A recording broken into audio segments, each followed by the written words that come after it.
Welcome to Guide Guru. We hope this video helps. You start by placing readable text where the background is simplest and contrast is highest. Once done, crop or blur busy regions so the letters sit on a comma patch and increase font size to at least 16 pixels or an equivalent visual size. Make sure to choose a straightforward sans serif with medium weight.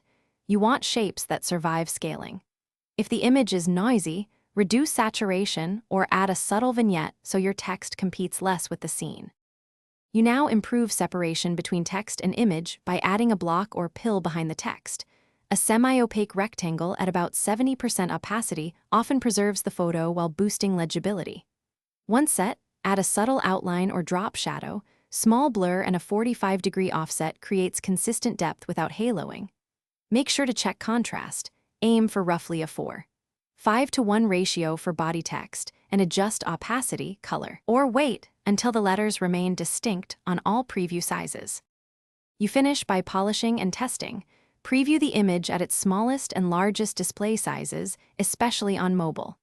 Once satisfied, run an accessibility or contrast checker and tweak color, weight, or background opacity as needed. Make sure to iterate quickly. Small adjustments often solve problems. If text remains unreadable, move it to a clearer spot, boost the block opacity, or simplify the image by darkening or blurring the photo. These are the fastest fixes when everything else fails. Thanks for watching. Consider subscribing if we helped you today.